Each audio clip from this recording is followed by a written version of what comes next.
home of borders, language, culture.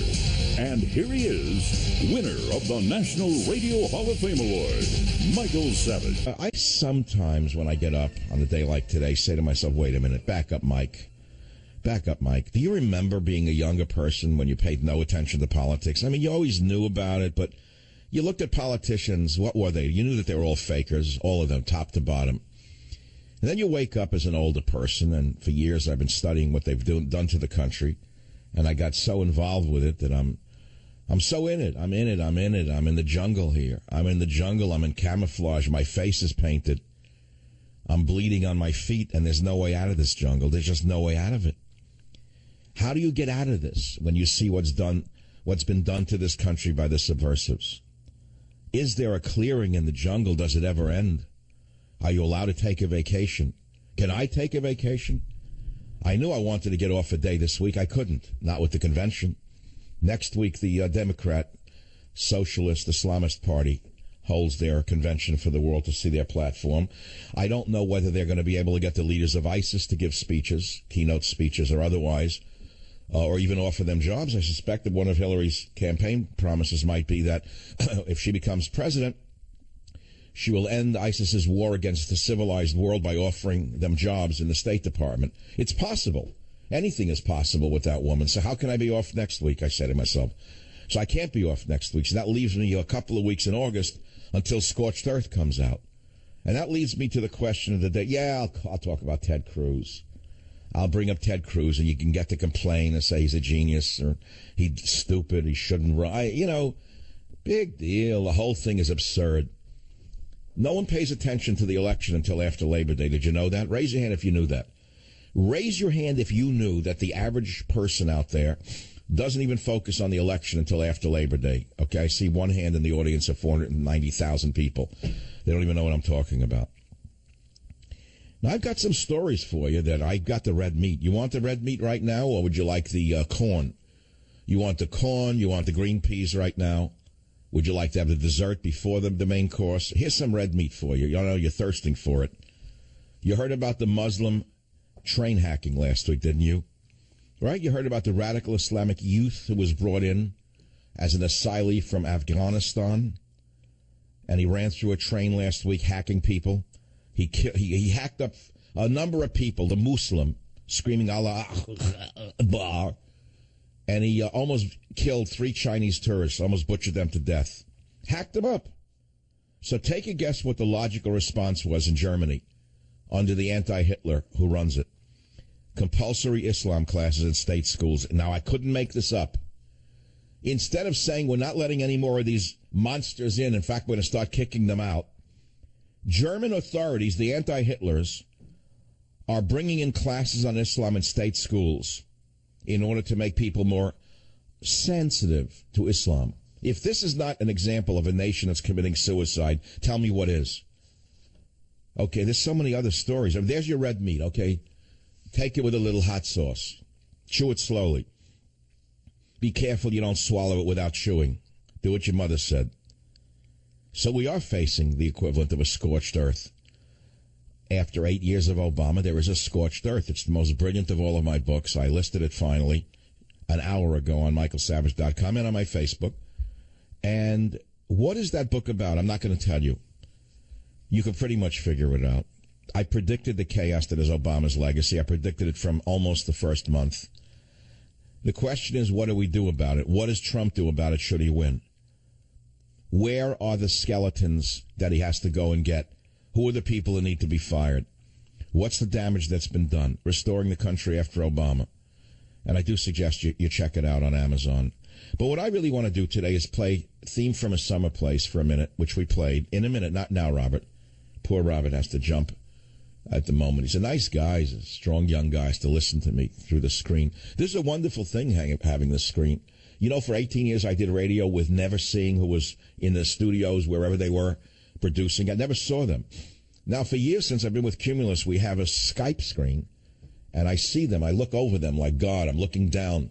The camera looks down on them like in a gambling casino. They're not, if they eat, I can see Robert grabbing a piece of pizza. If Jim is doing anything, I can see Jim doing it. Of course, they could see me unless I put a blocker over the camera. Sometimes I'm in such a bad mood. I put a piece of Post-it over the camera. I don't want them to see me. Why must I be looked at while I'm doing a show? I'm not selling anything about my looks. This is radio. It's a show broadcast to the whole world. It has the largest audience in the world of any streaming talk radio show. Do you realize what an audience that means? How big it is? It's frightening. If I actually thought about it, I'd probably freeze up. I don't actually do a show thinking about how big the audience is. That's the odd part. I want to go into the psychology of something for a minute. Well, here's what I want you to do. I know if you want me to do convention, there's nothing going on right now. There's a camera focused on an empty hall in Cleveland. Where they got the guy who trains the camels now on the center ring. They got the guy who cleans up after the elephants walk through the circus. Is in there with the shovel and the broom. There's no one there. We're waiting for the ringleader. He's coming in later after I'm off the air. Everyone wants to hear the speech. I'm not going to talk about what he's going to say. He's been on the show for 5 years. You can pretty much predict what he's going to say. I can't wait to hear it. Fine. That's if I'm even going to watch it. I may or may not. I may not. Is there a loyalty oath where I have to watch Trump give a speech tonight? Must I? Is it required listening? Is there some party apparatchik who's going to come around and check off whether I'm listening to the RNC at all? It's crazy. People are so crazy. It's like communism right now in America. You have to be loyal to the party. I want to do this. Here's what I want to do. I want to set you up with a question. Play theme from a summer place as people call in on what's your greatest summer memory. I don't know. Did you ever have a nice memory? Stop for a minute. Is there anyone who listens to conservative talk radio who was ever happy for a minute in their whole life? Did they ever have a minute of joy in their entire life? I'm asking, or is everyone who listens to the talk radio miserable? Every second of their life a torture, a miserable torture. All they know is they hate liberals, but they don't know why. I mean, there's good reason to, as I articulate for years. But did you ever have a happy moment when you were young that you could remember and share on the air? But then I said, wait a minute. A lot of people who listen to talk radio are actually disgruntled, and they're looking for an outlet. So I said, give them a chance, too. Give anger a chance. Give misery a chance. Give depression a chance. So what's your worst memory in summer? Like, were you driving on a beautiful summer day with your young family and you're in a car wreck and you're the only survivor? Something along those lines. Don't think those things don't happen. They do. And so when summer comes along, people's minds go back to youth or a time in their life. I myself have a piece from a summer. I can't say it was the best summer of my life. I can't. But I have a piece I did years ago called Love by the Sewer Plant. Raise your hand if anyone out there in this vast audience remembers Love by the Sewer Plant. Robert remembers it. It was in one of my earlier books of radio stories, Love by the Sewer Plant. It was about early love. It was very beautiful. It's not about sex. It's about love. Do you understand the difference? It's about a young love. It's about first love. And it's about that first feeling of love that everyone experiences if they're lucky. And you know what I hear today is that love doesn't even exist amongst the young. They don't even know what it is. I am hearing and I am reading that they are so ingrained with digital and stuff like that, they don't even have love affairs. They don't even know what it is. Maybe the last generation is the last generation that's ever going to know real human love. Robert, is that a possible question that I could ask in the middle of a Republican convention when by law I'm supposed to talk about Ted Cruz all day long? That I'm required by radio law. I will be arrested if I do not talk about Donald Trump or Ted Cruz. But my mind is not in that today. I don't want to do it. I feel like I went to school and I don't want to listen to the teacher. Remember those days of going to school on a warm day? Maybe it wasn't exactly summertime yet. It could have been in like May, and your ready mind was on the summer where you were going to be. And they were banging your brain with the geometry and the history, and your mind wasn't there. You were thinking about the mountains or the shore. You were going to go up to the mountains for the summer. I mean, I worked every summer in the Catskill Mountains to make some money. I have some great fond memories. I don't live in those memories. It's not like I don't even think about them. They're not part of my life anymore. I am so in the present.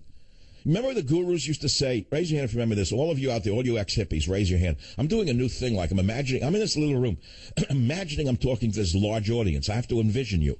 I have to picture you. So I'm seeing 400,000 people sitting in front of me now saying, do you remember those days, what it was like? Do you remember any of those days? Is there anyone out there who remembers anything about their life before politics infected your brain?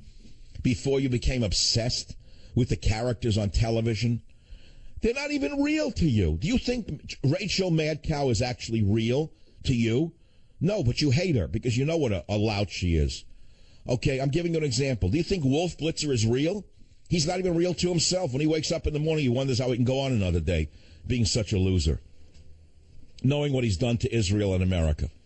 I want to talk about that as well. I have another thought about that. Like, who am I off air? Who am I on air? I'm talking about my multiple personas as a result of being a media personality. What do you think I do all day long when I'm not on the air? Do you think I walk around saying, I am great, I am Michael Savage, with a booming voice in my head? I am so great, I'm number one in streaming, I have bestsellers. No, I don't. I schlep along like everybody else. That's the whole point. And what am I making? Well, it's the same with politicians. It's absolutely true. They cannot be walking around like the great characters we think they are. Take a look. Take an example like Ted Cruz for a minute. When he's in the morning, and let's say he does he drink? I don't know what kind of, I know he's so into like the God thing. Is he allowed to drink in his sect of religion? Did they drink anything other than strychnine, lighter fluid, snake venom? I don't know what they drink. Let's say assume he takes a drink. It's like Ron Paul. Remember him? For years, all I heard, Ron Paul. Now the guy's selling like a squeezer, a juice squeezer. I couldn't believe I was listening to it. How it happens to, like when he was running, you thought he was God. I am Ron Paul and I'm running for president. I used to get slammed with callers all day long. Ron Paul. The lunatics. Then they did Ted Cruz. Now I'm getting Trump. This is like the true believers. So what I'm saying is now, picture Ron Paul in the morning, wakes up, his teeth are hurting him. He's having trouble going to the bathroom. He's no longer famous. He's not running for office. He's got probably pyorrhea, falling, herniated something or other. His foot hurts him. Do you think he gets up and says, I am Ron Paul and I'm running for office? No, he's like schlepping along like all of us. So what is the point? I don't know what the point is. The point is that there are no supermen. There's no supermen out there. Everybody at the end of the day is a human being who 99% of the time schleps through the day and hopes they can get through the day without hurting themselves or someone else. No homicide, no suicide today. That's the number one motto. Put that in front of your head. Remember, don't hurt anyone today and don't hurt yourself. If you can get through the day without hurting yourself or someone else, then you will be a man, my son. Look at the stories out there. How do people go through the day? What do they look forward to? They wait for the convention to get invited to Cleveland, to wear a crazy hat and let a balloon go. Tomorrow they're going to be flying home out of Cleveland. Could you imagine? After this buildup, all of the depression, flying home, going back to ordinary lives around America with nothing to look forward to. I'm getting the calls. They're coming in. They're coming in the tent now with the calls. Here we go. Good memory is bad. So what I want to do before I take my first break, I've given you a nice rambling monologue opening. And I don't have a particular reason to have done that other than that's what I am thinking right now. How's that? Does that work? That's it. It's that simple. I gave you what's on my mind rather than what you expect me to talk about. Does that work for you? Because that's all I can give you. I cannot give you a pre-packaged radio show with a set number of things in it. I mean, I will play a little bit more today of that ex-KGB officer. That was a big hit yesterday, Yuri Bezmenov, on the subversion inside the United States by people in the media and the government. We found a new tape of his that you're not going to believe. The guy was a genius. He died in the 80s, but what he said is worth listening to. So there's the opening. Robert, as we take a quick exit off the opening of the show, The Savage Nation, the most listened to streaming talk radio show in the world, would you play the Bup Up song, the Shabup Shabup song, just as an exit? I'll be back in a second. Oh, so we got great callers lined up already. Thank God. I have a gift for this business. What's your greatest summer memory? What's your worst? You can't believe the calls we're going to have the minute I come back. I can't wait for the show now. I was tired when I started it. I have a stack of stories. So I'm thinking about my vacation I'm going to take after the Democratic Convention. I'm not good on vacations. My family just dreads the idea of me going anywhere with them. I change hotel rooms 4 times when I get there. But that's a separate story. No meal ever works. Everything's wrong. So I'm thinking of something really that would work well for me. Like, how about chartering a yacht in Nice with a Turkish crew? That would be a hell of a vacation. Or I could see if I could be the only white guy at a Black Lives Matter summer encampment where they do target practice somewhere in Louisiana. That might be a pleasurable experience. Or let's see, I could work with some of the Democrat, socialist, progressives on undermining America for this summer at some encampment in Berkeley. That might be a nice summer vacation. You know, a ruckus people over in Berkeley. No, I don't think I'm going to do any of that. If I say vacation, you know what I want to do at this point? I can't go back again. You can't go home again, right? There's no way to go back to your childhood. I think of mountains like the High Sierra, hiking, alpine, shorts, yodeling, like green gum. I don't know, something way up in the High Sierra with the summer flowers that I used to collect. That's not a bad idea. Take Amtrak, get off in Truckee, and go up in the mountain. Join the Savage Nation. Call now, 855-400-SAVAGE, 855-400-7282. Savage. Season 25 of The Kardashians is the sisters will sleep each other. Welcome to season 26. Here's the new America with the degeneracy. Watch the parents sleep with the children of the Kardashians. Season 28. See the parents sleep with each other. No, that's impossible. They're two mothers. That's what it's come down to. You wonder about the subversion of the United States by Wolf Blitzer, how it all happened. And I'm supposed to pay attention now to the perfect family in Cleveland? It's like the whole thing is like the Mormon Tabernacle Choir. When I like that. That's nothing wrong with it. But it is so blonde Christian white. Maybe that's the whole thing. They're giving us an option. America could be saved again if we go back in time. I mean, I don't know what the whole symbolism is here. Maybe that's the answer. Maybe we need two straight white men to straighten out America. Maybe that's the imagery that the ad people are presenting to us. Like, let's give two white guys a chance to straighten out America. We tried everything else. How'd that work out? The world is in flames. The country is upside down. Everyone's perverted. So let's try that for a minute. Let's try two straight white guys. Now look at the Drudge Report just now. Where does Drudge get these pictures? Is that Donald Trump near the slot machines? It looks like Michael Corleone in The Godfather 2. Where did he get this picture from? How old was he here? Like 31, 32? Where's Frito in the background? So we're going to go back to my show now, which is What's Your Greatest Summer Memory? What's Your Worst Summer Memory? It's a nice show. Ease up. We'll do the politics later on. That's all. Scott on WVLK Radio in Kentucky. Welcome to the Savage Nation. So what's your best memory? When, where, what happened? Well, it was back in eastern Kentucky, and I was 17, going to high school, didn't know much, and testing myself out in sports and things, and a friend of mine introduced me to this girl that was about a year and a half older than I was. He was dating his sister at the time, and from the moment I met her, it was one of those things that you would see in a movie, just across the room. A lightning bolt, the eyes locked, the lightning bolt? Oh, God, it was totally electric and amazing. All right, so how did that work out? I can't wait to hear the rest of the story. Did it work out well or bad? Well, it worked out very well for over a couple of years. It was just amazing. There's nothing about her that was bad at all. I've never met anyone like that in my life. So why didn't you marry her? Yeah, I wish I would have, but I was still young and stupid. It was my fault. Oh, you were 17 years old. Oh, and where is she today? Have you seen her recently? No, unfortunately, several years ago, she had breast cancer and died. That's terrible. So that's heartbreaking. So do you hang on these memories? It was the best memory of my life in that summer. And then But this is no joke now. So now I've tapped into an emotion. So you fell in love when you were 17. You lived in paradise with her for a few months. You remembered her for years, but you didn't marry her because you were too young. Then she dies. Did you get married subsequent to that? Yes, afterwards I did, and I have some beautiful children, and things are working out great. And I love my wife now dearly, and something, she doesn't listen to this show very much, so I can say... thank God. You better pray to God she doesn't change her behavior for today. You'll really be in trouble. There's been a lot of this woman earlier on. But do you think your wife... What if your wife heard you say this today? What would happen?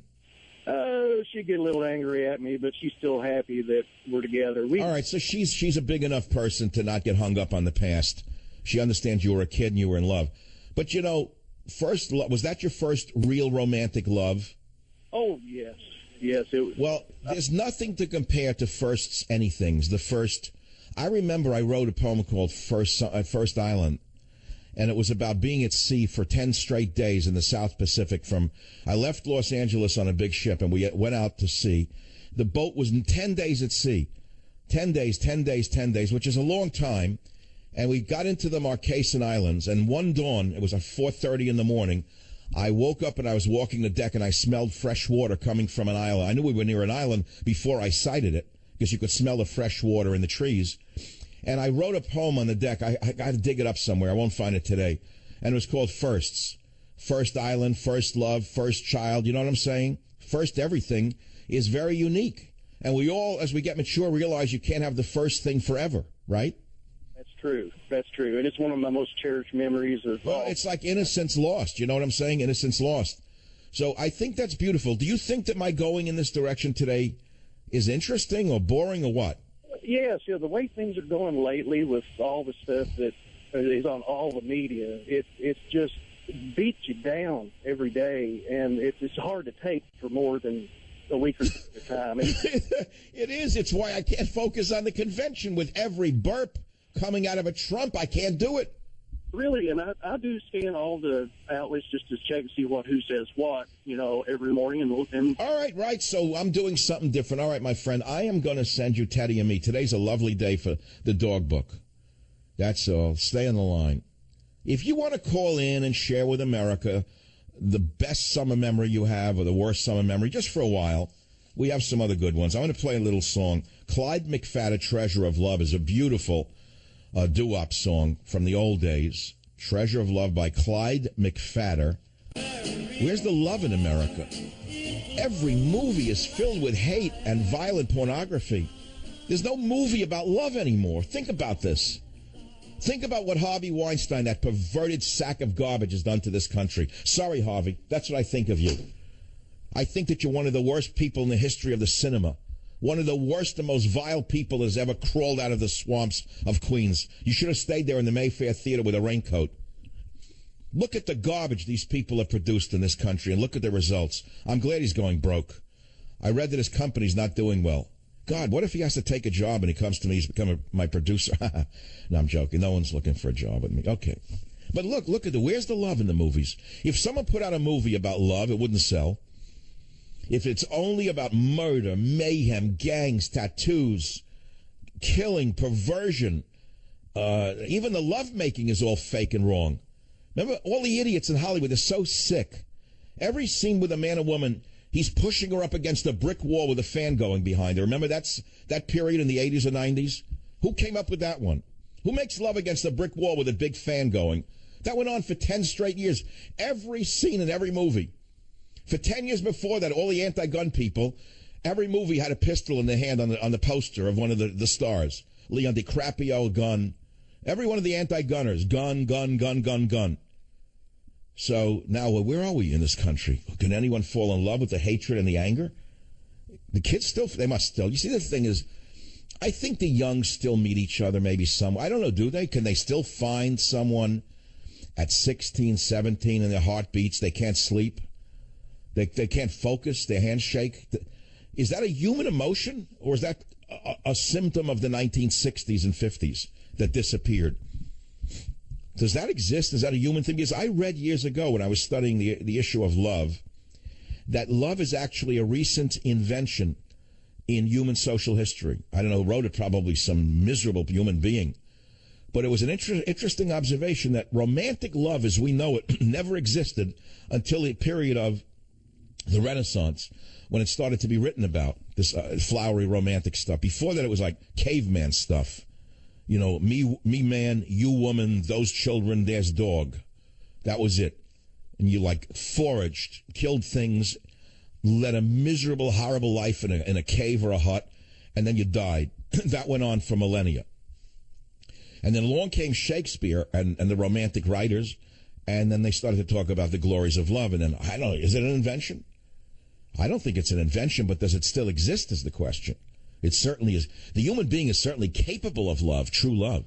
But hey, can I tell you this is a very important thing for you to remember? I've done this only a few times. We are limited by our language. Remember I taught you this lesson many decades, how many years is this? 15 years ago?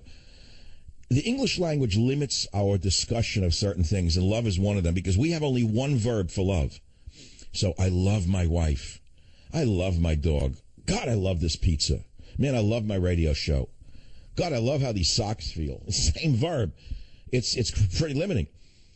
In Latin, there are 16 verbs for love. So the Italians, well known for their, let us say, involvement in this sphere of life, at least they used to be. Today, I don't know what they do.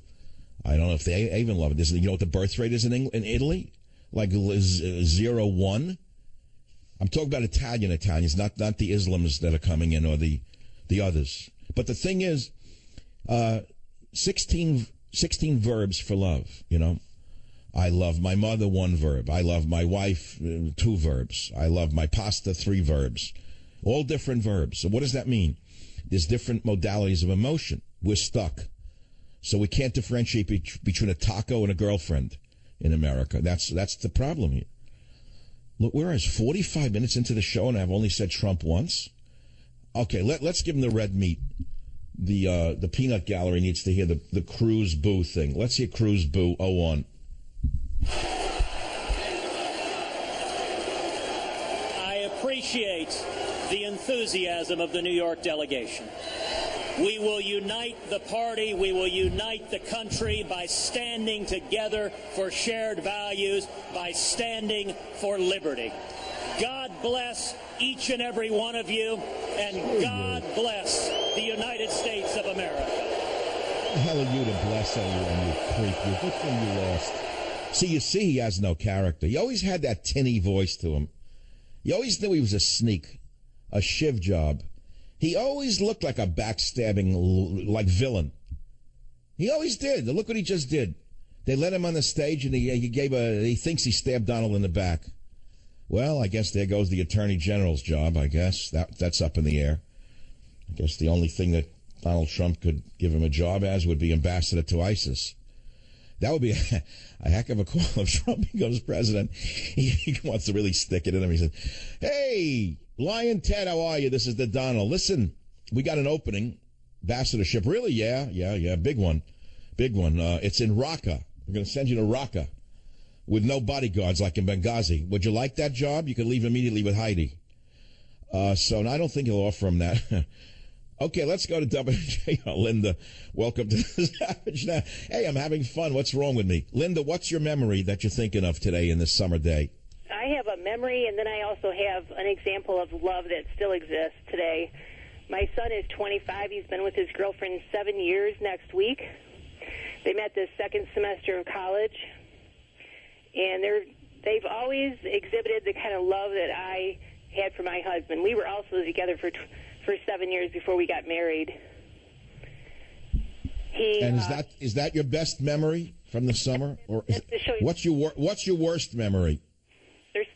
They write each other love notes. They give each other Valentine's. I heard that already. What's your worst memory? Worst memory is about 20 years ago. I was in northern Michigan on our way to Duck Lake, very small lake, in the top of the Lower Peninsula. Driving down a dirt road in our Dodge Caravan. My kids were 6 and 9 in the back seat. And I'm trying to find the road that leads to the cottage. And all of a sudden, I realized that I ran over something quite large. Oh, God. In the rearview mirror and realized it was a very large box turtle. And that sticks with you to this day that you ran over a turtle? A very, very That's large heartbreaking. Terrible. All right, don't break your heart over it. It happened. It's over. It's dead. Worry better about what ISIS did. They just cut the head off a little boy. Take a look at that video. And he was a Palestinian boy. And by the way, it wasn't even ISIS. It was Obama's Free Syrian Rebels, who he has funded with the CIA, giving them weapons. They just cut the head off a boy. Remember we told you? We called them Obama's moderate terrorists. Remember that? Remember Obama was funding the rebels in Syria, the good Syrians? There are no good Syrians in the rebel camps. They're all ISIS or Al-Qaeda. So we gave them weapons. They captured a little village. They took a little boy. He couldn't have been more than 6. There's a video of it. A Palestinian from a camp, no less. They said he was a spy, and they cut his head off. These are our rebels. This is what the Democrat Party came up with. You hear? So that's what's going on. You're talking about man's inhumanity to man. Forget about a turtle soup. Back in a minute. Join the Savage Nation. Call now, 855-400-SAVAGE, 855-400-7282. Savage. My Savage Nation is sponsored by SwissAmerica.com, the only company I trust to protect my wealth with gold and silver. Call 800-BUICOIN.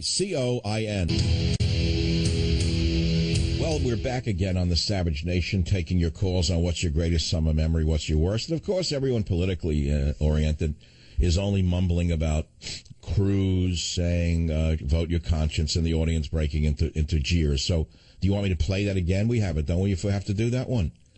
We'll play it in the next hour. I mean, it's very well known. Everyone's playing it. Big deal. How much can you milk that for?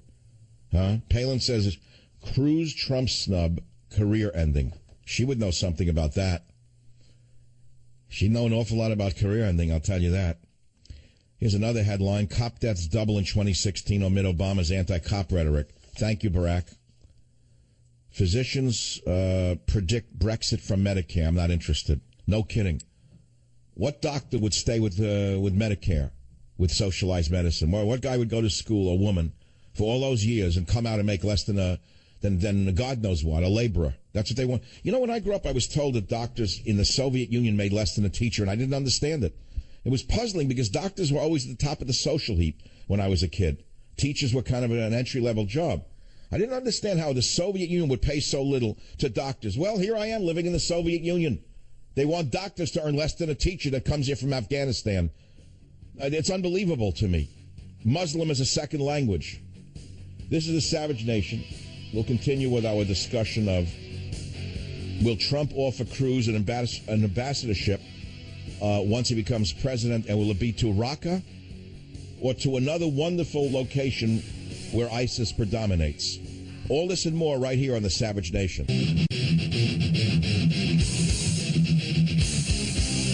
Warning. The Savage Nation contains adult language, adult content, psychological nudity. Listener discretion is advised.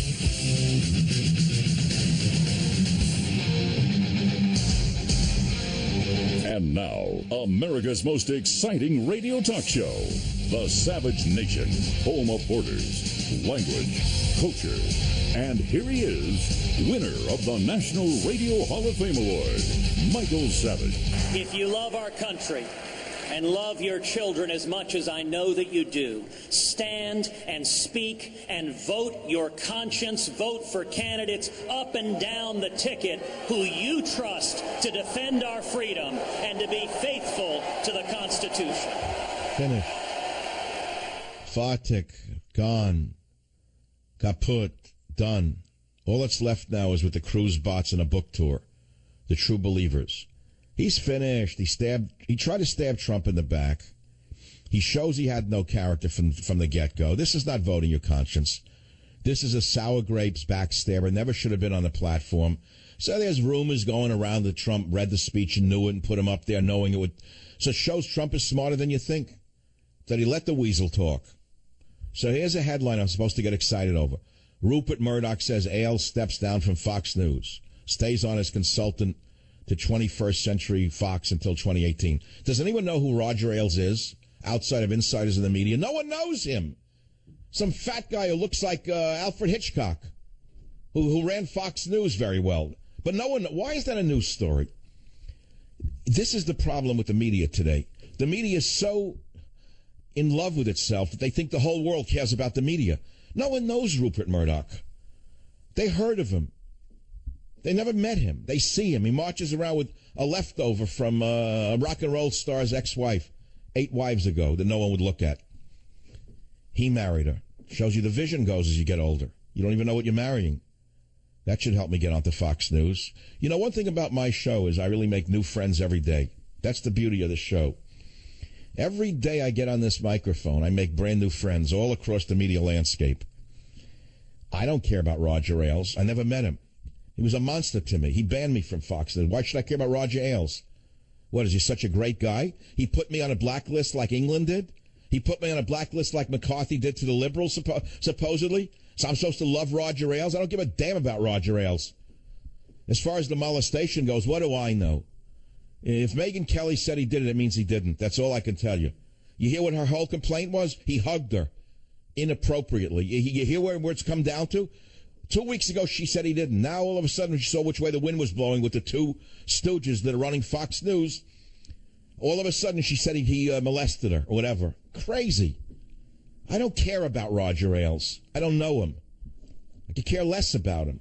Another media giant way beyond what he should have in power because of there's no anti-monopoly laws in this country.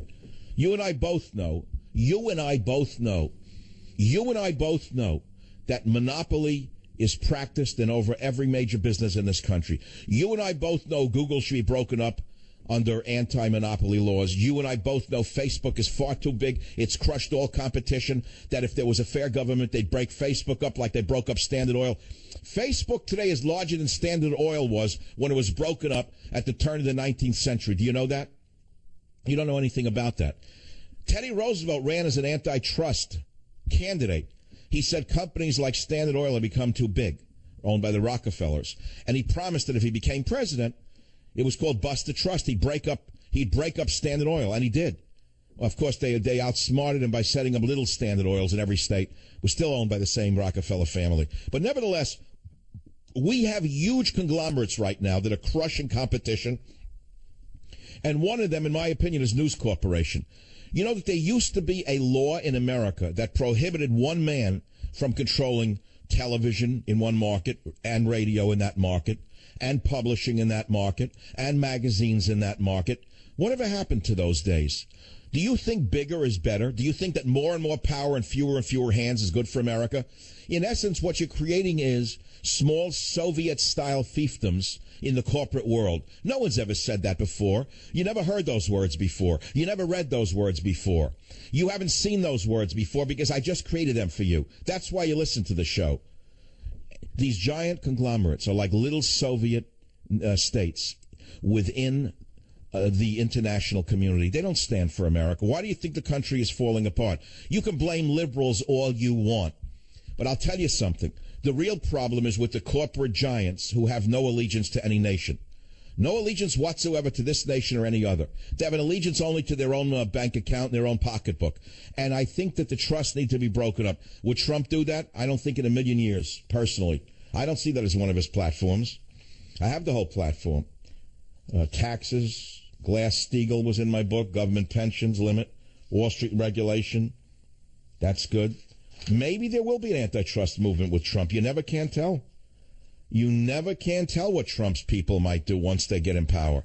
They might just break up Facebook. They might just break up Google. They might just break up Microsoft.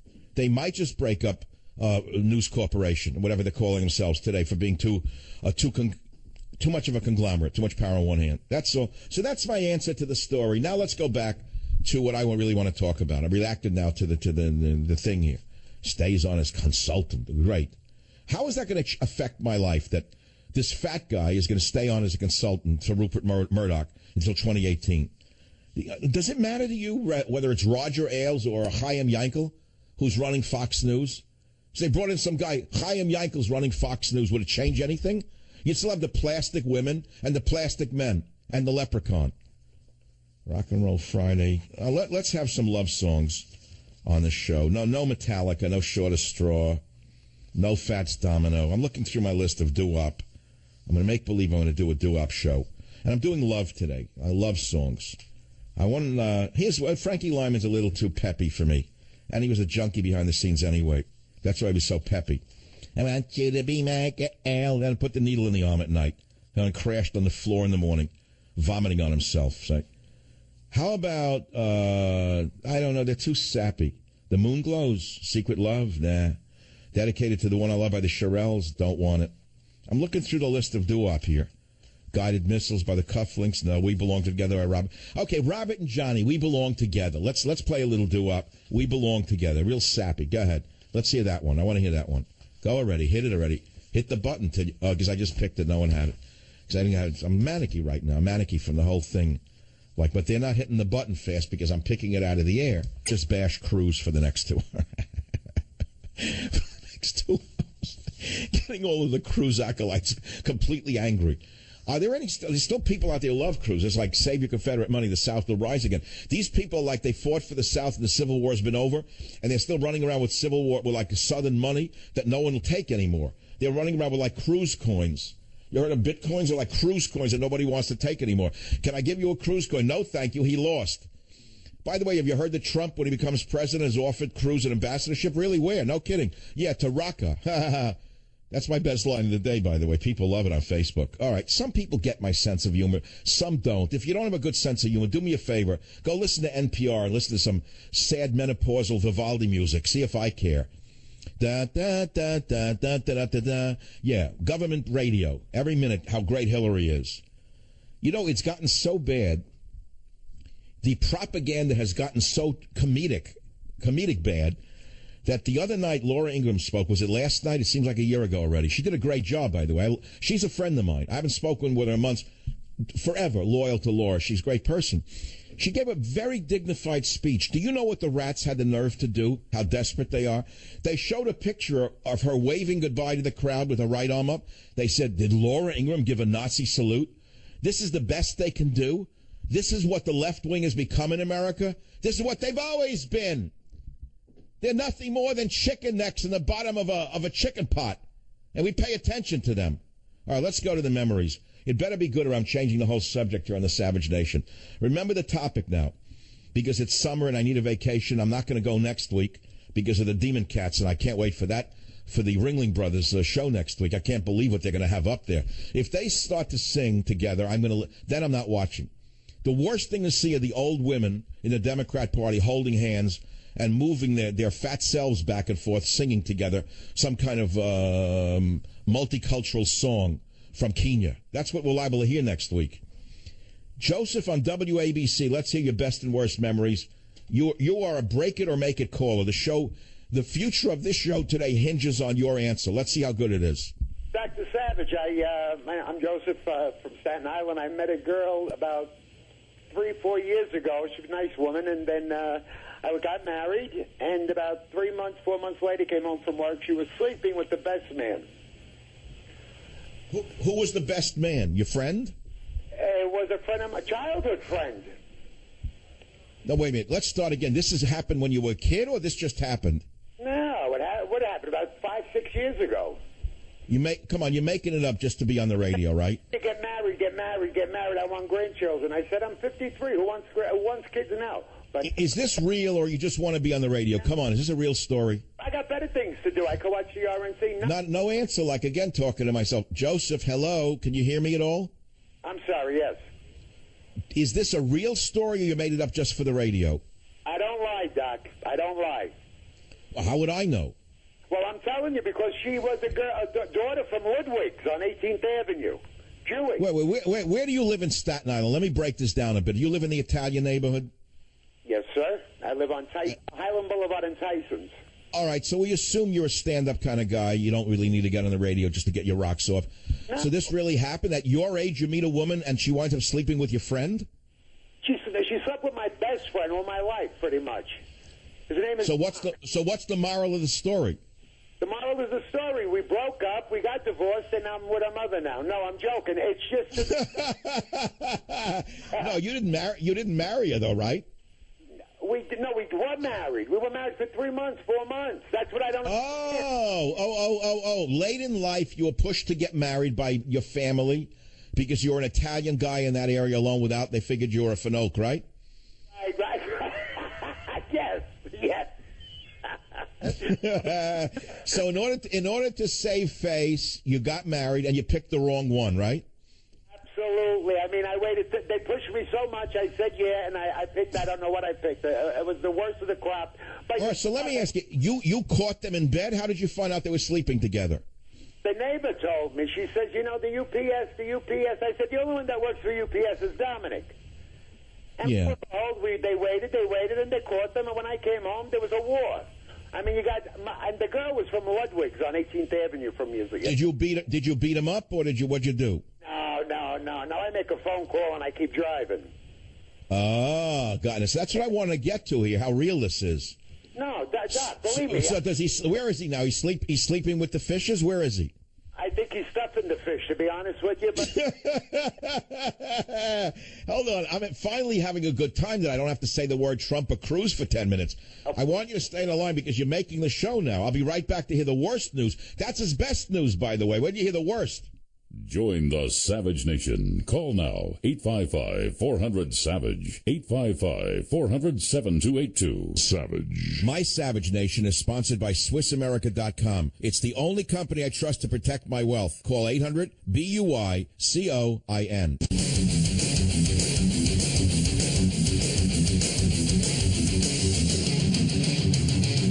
I got to jump right back. I'm not going to talk about Rupert Murdoch and Roger Ailes. I could care less. Joseph on WABC. Joseph, you met her, you got married, then she slept with your best man. You divorced her. What do you still talk to the guy? no, are you kidding? For what? I don't know. I mean, I don't know what goes on in your community. Now I know we got the worst of the deal. Who did? He did? My friend, yeah. Oh, in other words, he's not been seen around the neighborhood since? Right, exactly. I don't have time to drop dead over people. You know what? This world is all messed up. But I'll tell you the worst thing that happened to me. That it cost me $1,100. If you want to hear. What already? What? I'm sorry. I went with this girl. We went up to beautiful Mount Airy Lodge. It's called the Champagne Tower thing. And I like the heavy girls, you know, like Governor Christie with a brown wig, you know. And she slipped going into the Champagne Tower. The water went cascading over, flooded the whole bed and the rug. Now this is just a date on, you know. What? So you had to pick up the damage tab? No, but wait a minute. So, yeah, well, here's what happened. She says, I never been so humiliated. I said, neither have I. I almost drowned. Next time I wear a life jacket. What happens is, going home, we're on to check out, and they hit me up with a $1,100 bill. I said, what's this for? Well, the bed and the rug, you know, they were... I said... You know, I tell you, Joseph, the more I listen to you, I don't know whether you are a Pinocchio or a Finocchio. I don't know what's going on here. Well, I tell you, I'm not a Finocchio, and I'm not a Pinocchio. But if I was a Finocchio, I wouldn't mind being with Pinocchio. You know what I mean? Oh, you're pretty good. No. So do you like fennel sausages in reality? I would never lie to you. You're a dynamite guy. And I talk to no, do you like fennel sausages or garlic sausages? Well, people told me I like sausage in the can, but I don't like them because there's a lot of nitrates. Oh, God, this is getting a little lewd now. You actually mean those little sausages, those horrible canned sausages? They're poison. All right, we'll be back to pick up all the politics and all the voodoo on the Savage Nation. So, all right, the big news is that, I don't know why it's big news to anyone outside the news business. Ailes steps down from Fox News. Nobody cares. Murdoch and Son to address newsroom this hour about changes. Big deal. How is that going to change your life? Robert, do you care about this? Jim, do you really care about it? I mean, what's the big deal? I never met them. I wish them luck. I don't care. I think the company's too big. I think that we need an antitrust legislation in America when Trump becomes president. Or for that matter, God forbid, if Hillary becomes president. It's never going to happen because she's got to break up her supporters at Google. She's got to break up Facebook. They're beyond the size of most countries in power and income. And they're crushing all competition. You know, so what do I really care about whether it's Ailes or someone else there? What's the difference to me? They put out a good product. They put out a nice news story. Good. All right, fine. And now what? Why is it my story? Now we got the Cruz thing. I did it already. He said, vote your conscience, and everyone went crazy because he stabbed Trump in the back. Boom. Now let's move on. So what else is in the move? Oh, here's a news story I missed before. I remember the story about Melania Trump's speech, and they made a big deal, a little overlap. They turned it into like Hitler already and Mussolini combined. They turned it into a bigger story than the invasion of Czechoslovakia. Certainly made it bigger than Benghazi. They made it bigger than Egypt melting down. They made it bigger than Libya melting down. They made it bigger than Syria melting down under Hillary. So that little story, you know, it came up, a little tiny thing, but it's a big deal. Melania Trump's speechwriter is a registered Democrat. You hear this? Meredith McIver, a longtime writer for the Trump Organization, admitted that she had helped Melania compose the speech she delivered at the GOP convention. Can you believe this? Yeah, but it was generic terminology like Hallmark card stuff, like we can be great again together. Oh, God. That's what's going on with the world burning. But anyway, she's a registered Democrat. I thought you should know. L.A. Times suggests military coup against President Trump. They don't mean President Obama, don't they? Okay. Cruz gets booed after he declines to endorse Trump. That we covered already. The Texas firebrand urges Republicans to vote their conscience in primetime address. All right, big deal. Here's another little headline for you. Global warming expedition stopped in its tracks by Arctic sea ice, from the Daily Caller. That's a nice one. A group of adventurers, sailors, pilots, and climate scientists that recently started a journey around the North Pole in an effort to show the lack of ice have been blocked from further travels by ice. You know, God has a way of slapping fools in the face, I got to tell you. They're currently stuck in Murmansk, Russia, because there is too much ice blocking. There's too much, I'm sorry. There's too much ice blocking the Northeast Passage, the team said didn't exist in summer months, according to Real Climate Science. The current Arctic temperatures, despite alarmist claims of the Arctic being hotter than ever, is actually below normal. God, what is it going to take for the average drug addict to accept this? Nothing. Mind is made up. I always wanted to go to Murmansk. I remember like World War II movies of like the ships and ice, the passage and the submarines, the wolf packs. I never wanted to go there. You know, one of the areas that I always wanted to go to was Lapland. As a kid, remember when you were a kid, weird things you'd get locked into? One of my things, I got locked into Laplanders and the moose, and that they lived in these yurts made of like moose hide. I don't know what it was. You know, it's funny. Why do kids get locked onto certain ideas? Is it because ancestrally they were a Laplander in some previous life? Like, why are you fascinated with like Laplanders? You 5-year-old, 6-year-old. You saw a book? Who knows? But I was always intrigued with the lichen, that they lived like up on the slopes and there was lichen. And then years later when I got like toy trains, remember, does anyone play with toy trains anymore? I don't know if kids can even do that today, if they know how to throw a switch to make a train go around. If it's not digital toy trains, I don't think they could do it. I had actual American Flyer, which I didn't like because they were 3-track. Then there were Lionel had 2-track, which was more authentic. I liked those. I remember lying on the rug to this day and make the train come at my eye to make it look like... Kids are smart. In other words, I wanted a little train to look like a real big train, so I'd lay on the rug and have it come at my face. Is that some kind of disease? Is there a doctor in the audience? Oh, that proves definitely that he's definitely deranged. Oh, yeah, he was suicidal even at 5. No, I wanted to make the train look bigger, so I laid on the rug, moron. And when I made the thing go around by throwing the electromagnetic transformer, it would blow smoke because you had to drop a pellet into it. It was amazing how it looked like a real train to me with the wheels, because I always like going on trains to visit relatives in Pennsylvania. I even wrote about it in a book called Train Tracks. Some of my best memories are train rides. By the way, you talk about my memories. I remember those train rides, the Chattanooga Choo Choo. That's a nice song to play right now, but I didn't tell the guys to get it. Da-da-da-da-da. I think that was done by a great orchestra in the 1940s before I was born. Get the Chattanooga Choo Choo till I get set up for this one, because I'd rather talk about this than Roger Ailes' stomach size. I'm not interested. What size pants he wears. Now I've got everything about Roger Ailes that I never wanted to know. I don't care. I hope Fox News thrives. They're the only thing we have, but I don't care whether Ailes is in the front or the back. I wish the girls would wear a little more demure outfits. It's disgusting. It's not that I care about the striptease. Let me listen to what they're saying instead of looking at their legs and their shoes.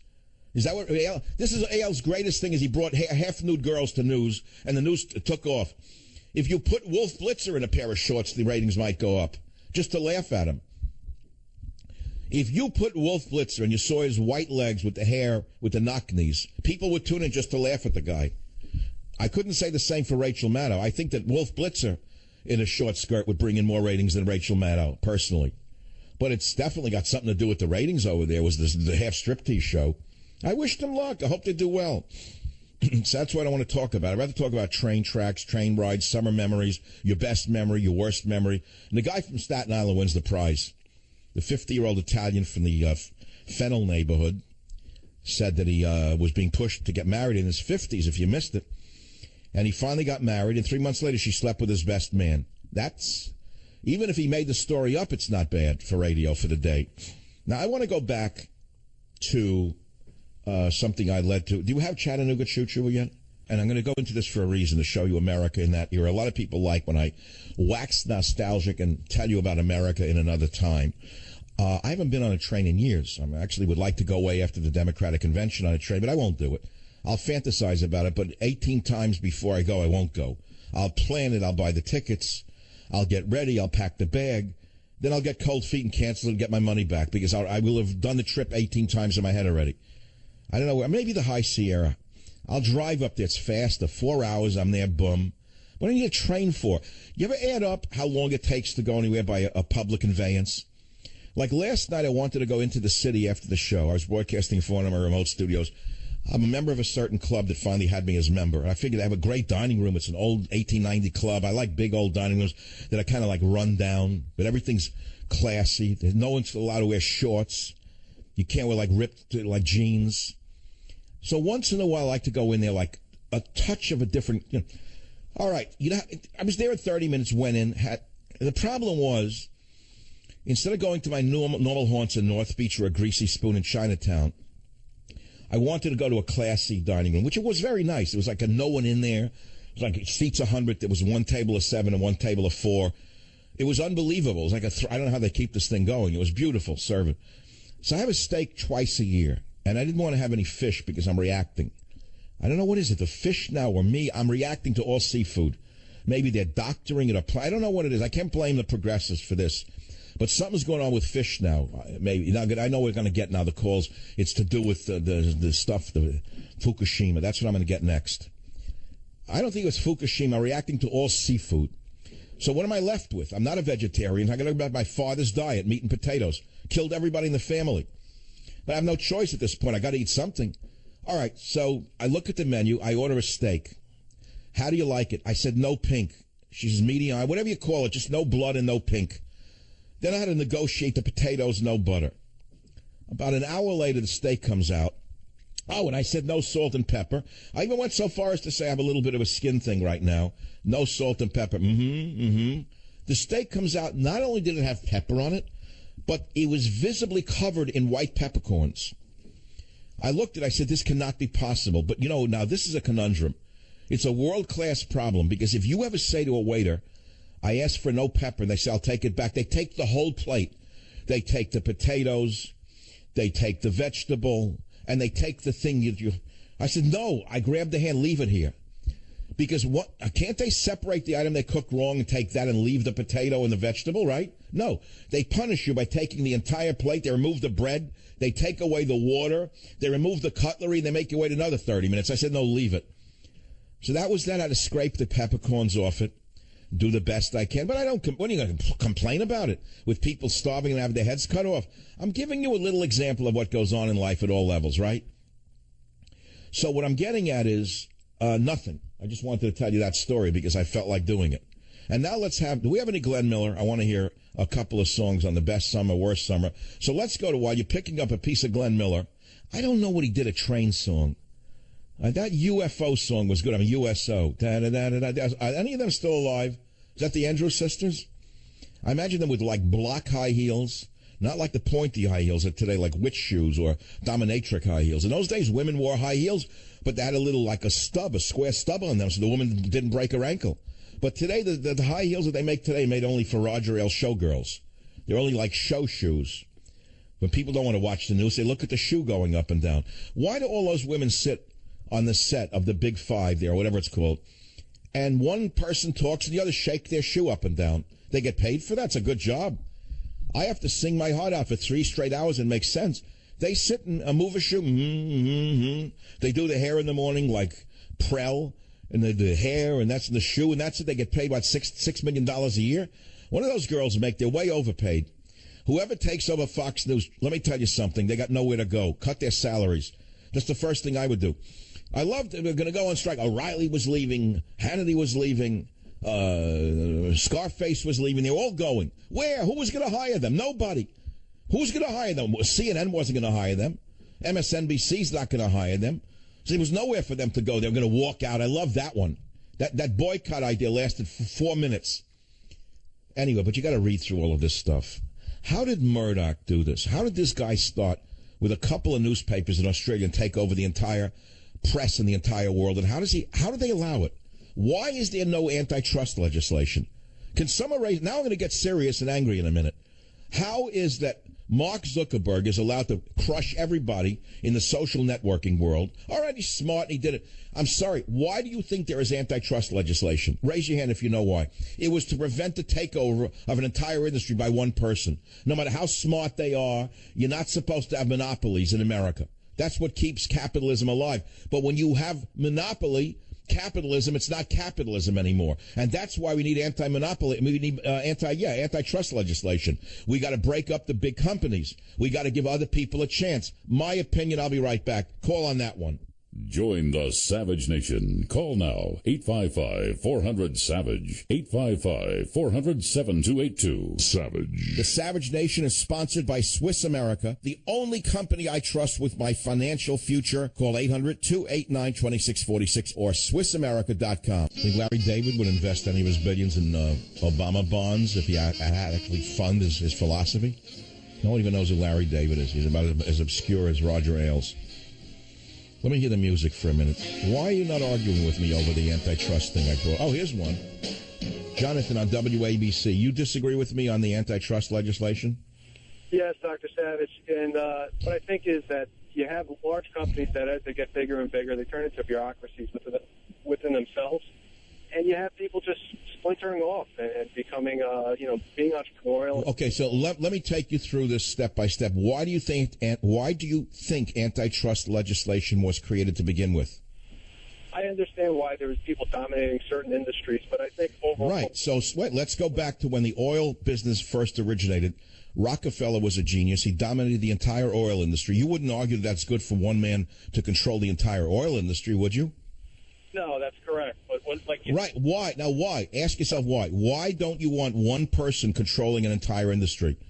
Because they can fix prices, because nobody can compete with them. And the essence of capitalism is healthy competition. So that's why antitrust legislation was set up, because there are people who are so smart that they can create monopolies like Zuckerberg, like Bill Gates, like all the folks who run monopolies is what I'm saying. And that's why government has to step in with antitrust legislation and give smaller companies a chance. I don't see how that is something that you can argue with.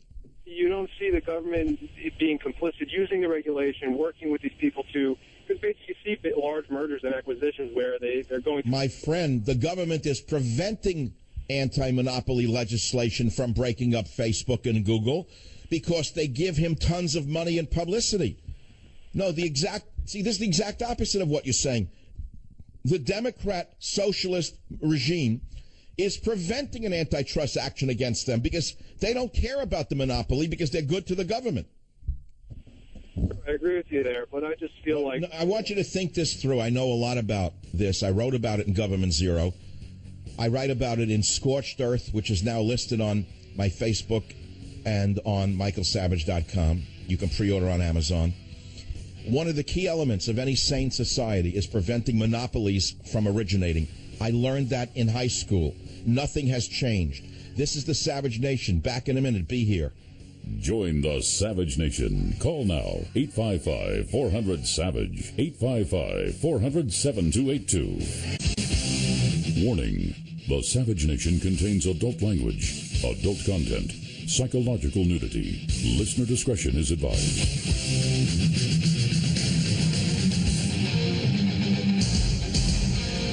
And now, America's most exciting radio talk show, The Savage Nation, home of borders, language, culture. And here he is, winner of the National Radio Hall of Fame Award, Michael Savage. It's so boring, it's beyond belief. Yes, I passed the loyalty oath. Yes, I bashed Cruz. Check that. Yes, I will watch Trump speak tonight. Check that. But I don't want to talk about it. What's to talk about? You heard it already. So I've been talking about the fact that it's summer and most normal people are on vacation or about to go on vacation or would like to go on vacation. And all I asked you was, what's your greatest summer memory? What's your worst summer memory? We've had some great calls. That's all. What's wrong with that for a radio show? Every radio show has to bring the house down with anger and hatred and this and that. It doesn't work that way. Now, I was going to play more Yuri Bezmenov, but I'll wait for tomorrow on the Subversion of the United States. or I'll do it during next week's the Democratic convention, because that's the party of subversion. And you talk about subversion. Well, there's a big story that Roger Ailes has stepped down. He's going to be a consultant. All right, fine. So what does this mean? It means just what it looks like it means. It means there's a changing of the guard. It means the Young Turks have taken over. It means liberals are now going to be running Fox News. The liberals are the sons of Mr. Murdoch. Everyone knows that in the business. They also own the New York Post, the Wall Street Journal, HarperCollins. God, they own a lot of stuff. So you read a headline just now. I'll give you an example of which way the Post has been going anyway. I've been noticing it shift to the left. Here's a headline story. Male escorts are making crazy money at the RNC. So they show a human body with abs, with the names Trump, Pence on it, Kasich, and Cruz, and money coming at it with an elephant's nose. And you're supposed to read that male prostitutes contacted by the New York Post said business is booming, and most of the attendees are married men and clamoring for their services. Now, I don't believe the story. This is a smear job put out by the New York Post to make you say, look at that, the older Republicans are really closet gays. Look at that, they're all liars. Look at that. Now, you see what I mean by tabloid press? Why would I believe this story? Why did it suddenly come up? And then at the bottom it says women are not doing well. Females for Hire said they're making much less money than normal. So why would this story come out? Because the newspaper has changed to a liberal newspaper that's trying to smear the Republicans and Trump in particular. That's it. So that's the New York Post today. And that's why I thought it would be just as well to go to this topic I asked earlier, which was the best summer story in the burst. And again, I have to repeat that I have inside information that I can announce again on this show, that when Trump becomes president, he will offer Ted Cruz an ambassadorship, and it will be to Raqqa. Nicholas on WABC, welcome to the Savage Nation. What's your best summer story? Well, it was an honor to hold all this time because I think I have a pretty good story for you, Dr. Savage. In 1963, before the Beatles, before the assassinations in Vietnam and everything, I consider it to be the last great summer. I nailed a job down at the Jersey Shore. I was in between freshman and sophomore years in Montclair State University. And I got a job at a club, a supper club in Spring Lake Heights, if you know the area. Excuse me. And I got a job working at Spotlights in a supper club. And one of our people was Tony Bennett. And of course, I had heard of him from the time I was a little kid. He had his first hits when I was still in elementary. So you were the spotlight guy for Tony Bennett. Was he a nice guy?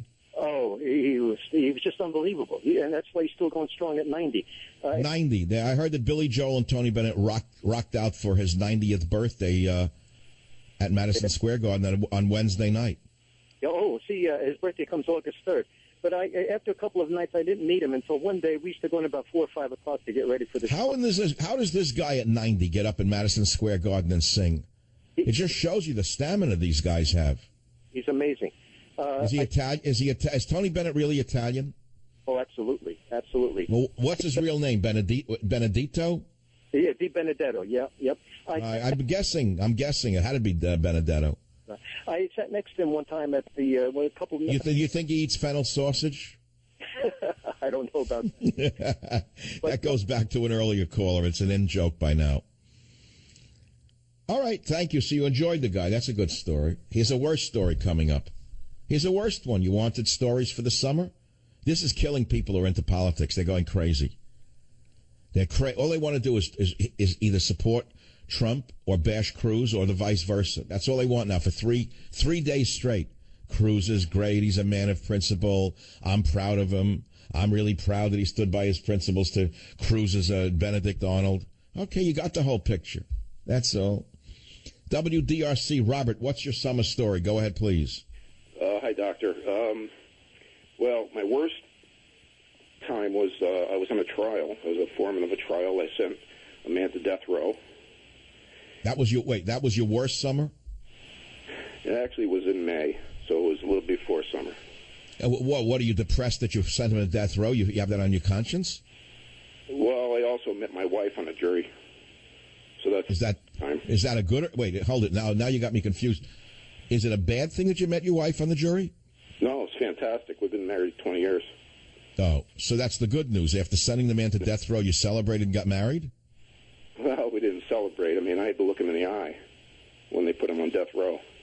Is he still there, or they gassed him? Oh, he's still there. And Connecticut has abolished the death penalty, but he's still on death row. And what was the crime? Well, it was about 3 o'clock in the morning, and he was stopped. He had drugs on him, and he bumped the police officer to see if he had a vest on, and he turned around and put a gun in his head. Oh, he killed a cop? Yeah. And this piece of garbage is still walking the planet? He's walking his cell, I guess. Yeah, well, what's worse, do you think, having Well, let's talk about the death penalty. Do you think he has suffered more in this death row world, or should he have been executed looking back? I think he should have been gone. He had... Well, it's interesting. I've heard the anti-death row people say that living on death row is a torture of its own kind. But I think... See, the cost to society is very, very high for maintaining death row. The cost is overwhelming. They get their own cell, there's special security, the guards are around the clock to keep them from hurting themselves. You know, then you want justice. You would like to see them executed, and there is no justice in a liberal society. So, you know, you can look at it both ways, but you can't argue, looking back upon this, that the man has had a good life, can you? No, obviously not. So, you know, you got... I don't have an answer to that one. I personally believe, I'm a more fundamental kind of guy. I think that we should restore the death penalty to its original intent. And I believe this idea of delaying is a liberal tactic that is serving no one except the agenda of the left. And I have no idea why they're against the death penalty. I know the liberal argument, which is facetious to begin with, which is I'd rather see 99 guilty men go free than one innocent man be punished. I heard that garbage from the liberals in New York since I'm a kid. 99. Show me how many innocent men were actually executed. You can count them on one hand in the history of America since the death penalty was ever enacted. So would you like to be that one of them? No, I wouldn't like to be it, but I'd like to see the guilty ones killed. That's all. Because it's a deterrent. The whole point of the death penalty is that it acts as a deterrent. If we had swifter punishment, the bad person would think twice before committing a rape, a murder, or whatever it is that gets him into the death penalty. You know what I'm saying? Don't say they don't think. They do think. Believe me. If they know they can get around the law, they're going to get around the law. The sociopath works that way. 855-400-7282. Catherine on JCW Radio in Tennessee.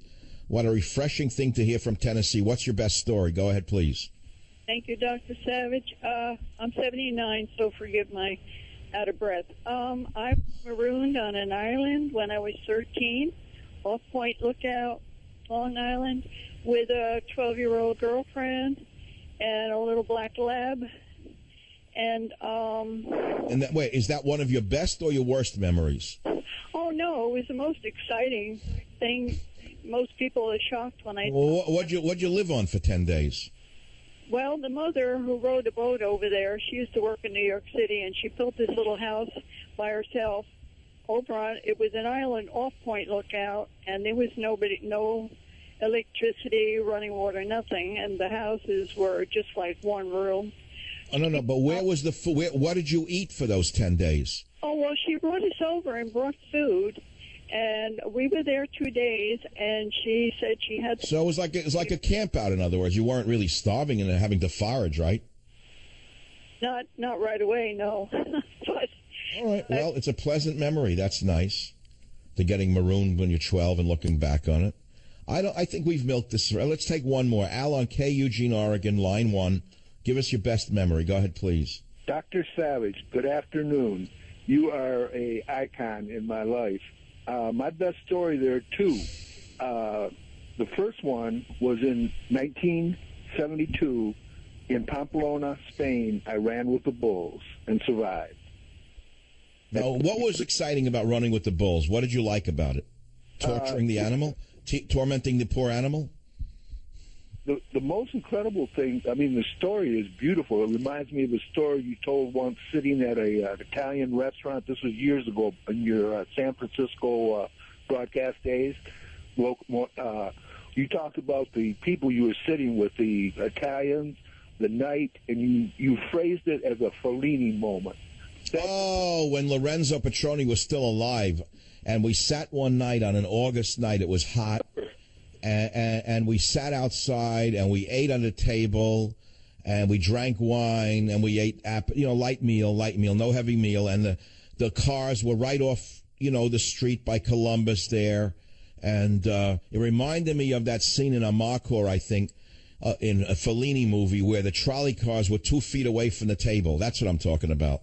Yes, and you drew me right back into it. And there was another moment during that period that really hooked me on you. I have a very significant educational background, and you were talking about one night the threats you were getting. Not, you just mentioned that you were being very, very careful from the Islamic feedback you were getting. All right, but at one moment you just slipped in this statement, and you said, "Oh yeah, I've read Carlos Castaneda," and then you moved on.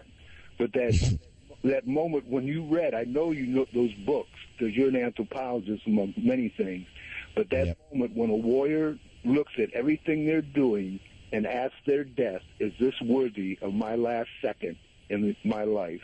And if the answer is yes, you continue. If the answer is no, you change your direction very quickly. Because so you obviously have gone down that road. I'm on that road. I have never left it since I picked up those books over 40-some years ago. So you read Castaneda, and you believe that death walks with all of us? Yes, and is our advisor. Because that question of being... So death asks you all the time. Death speaks to all of us all the time and says, "Are you ready to go?" He's always calling. Is that what you're saying? I'm saying, well, it's always waiting for us. But it will tell you at any given moment of what you're doing. If you ask that direct question, is this worthy of my last second? I want to be at my best when that comes. I don't know what's on the other side. There's a lot of mythology, heaven, hell, reincarnation. I don't go there. But whatever's on that other side, I want to be at my best when I confront it. And the best way for me, if I could design an architect of my own last second on this beautiful journey of life that I've lived, I would want to go out laughing, and like to be surrounded by people that were laughing. And what they Al, are you into psychedelics? Back in the days, it's part of my anthropology training. I did what anthropologists aren't supposed to do, like Carlos did. I went native. I got sucked in. Not when I say sucked in. Oh, what country were you in? What region? What tribe? The most recent or back then? No. You said you got sucked in. Give me the most dramatic in like 30 seconds or less. Where was this? You're not talking about South America, are you?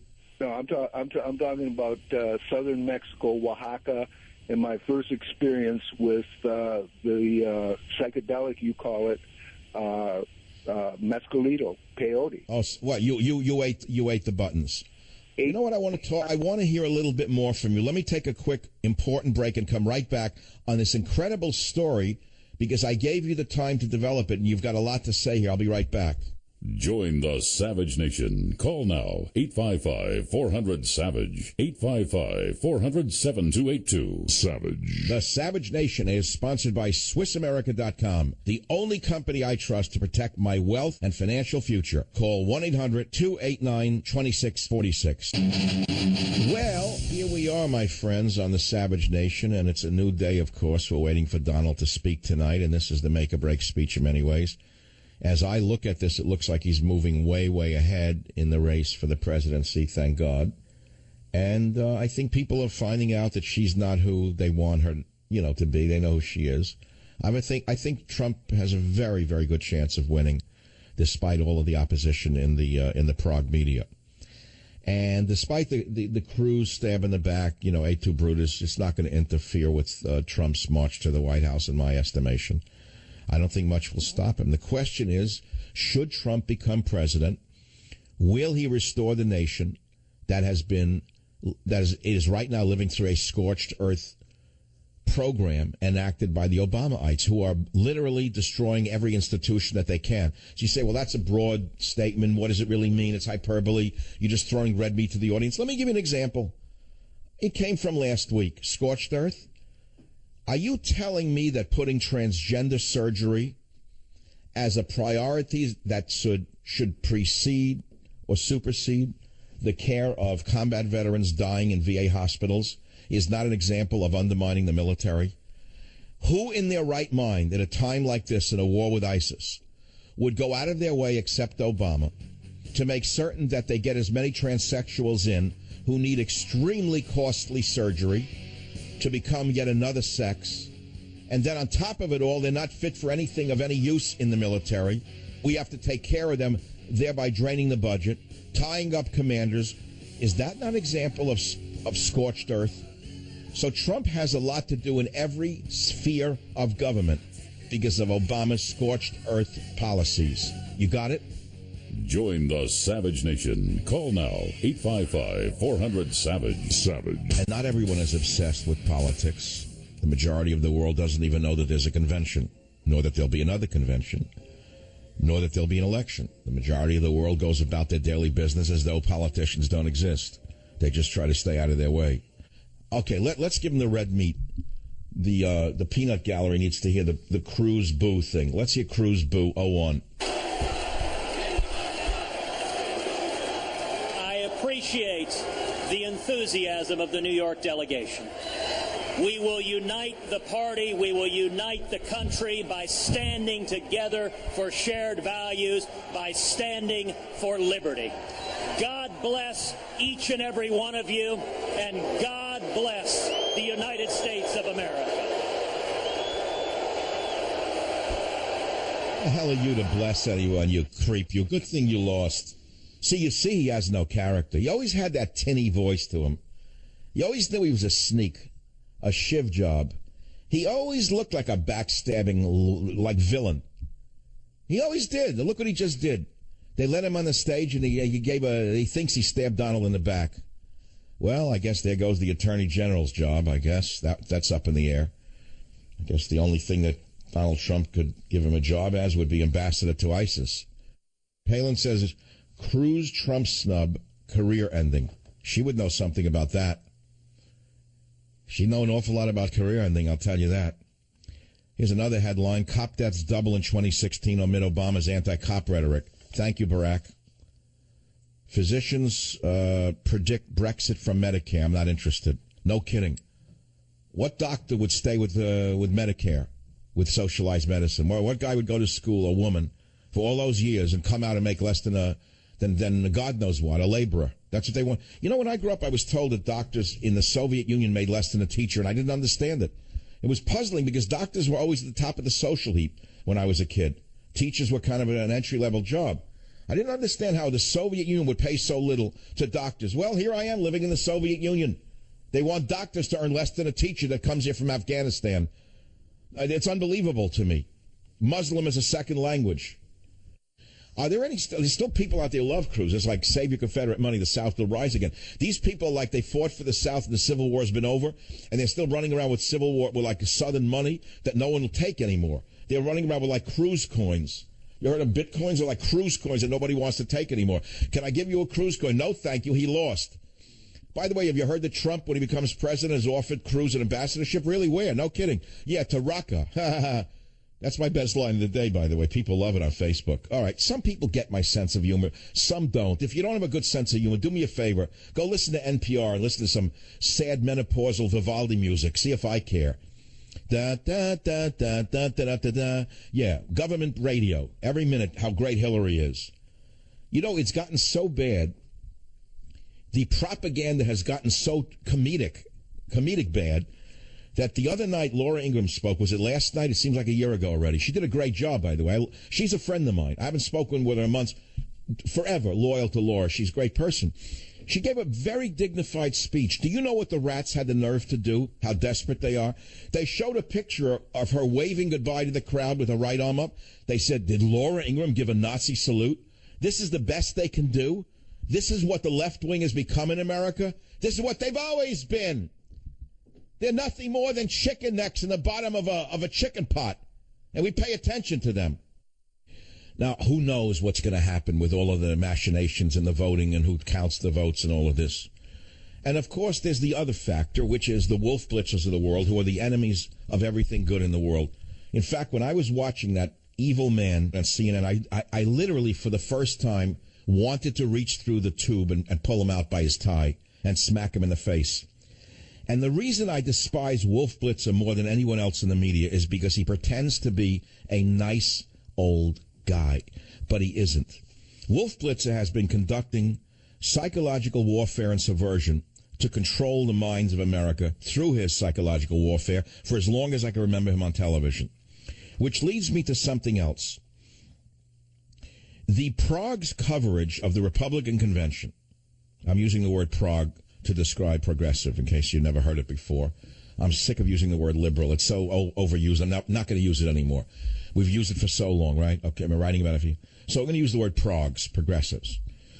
The Prague's convention coverage, as exemplified by the little men and women, the Wolf Blitzers, the other one, and Wolf bounced back. They don't know what to do.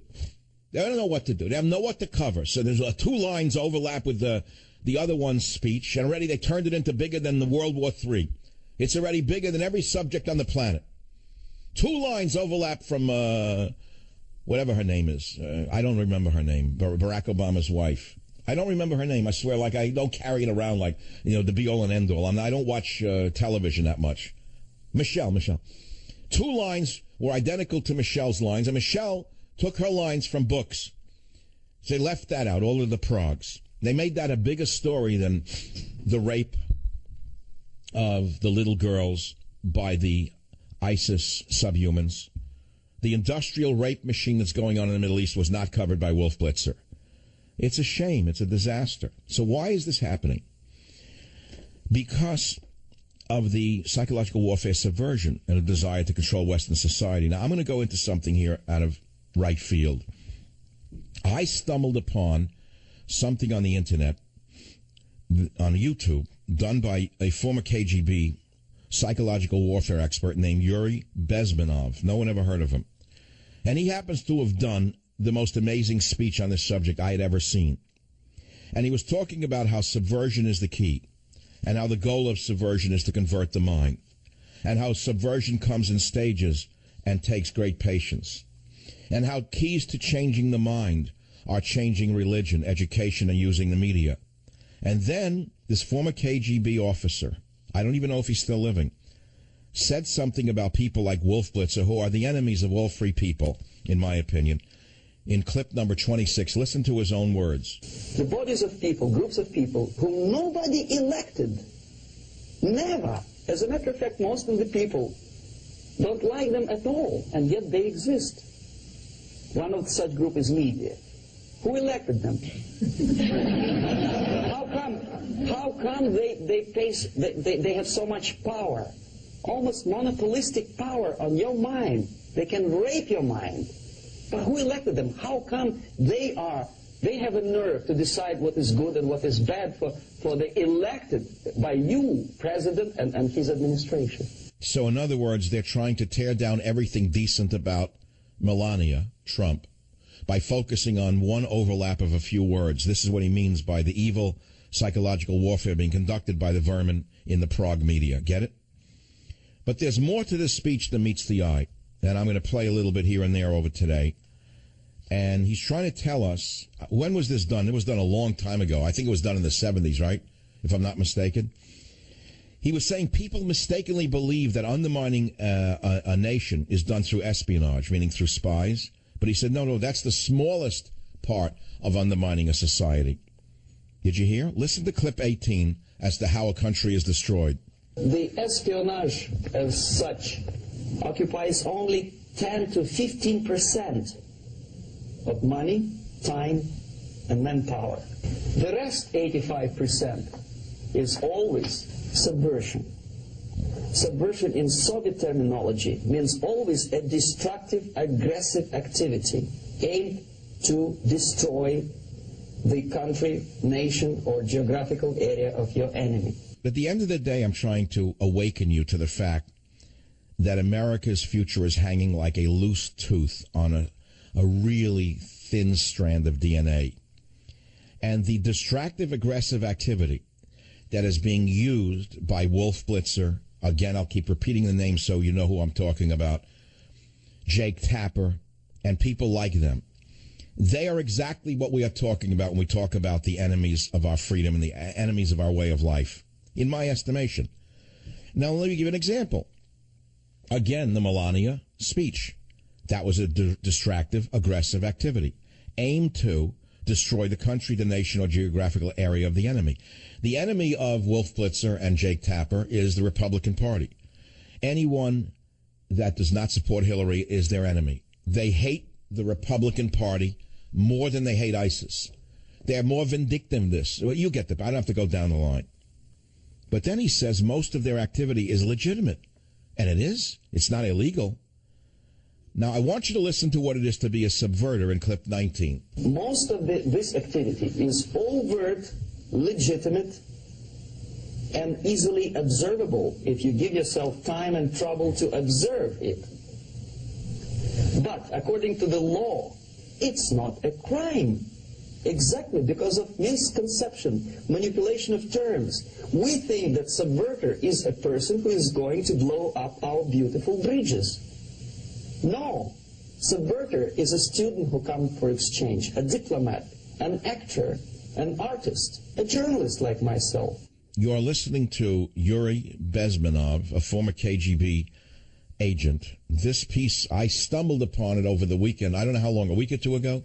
What we're witnessing right now, and the case in point is blowing out, way out of proportion, the overlap of a few lines in Melania's speech with that of, again, Mrs. Obama, Michelle, is exactly what he's talking about. Subversion, psychological warfare, control of Western society by manipulating the mind.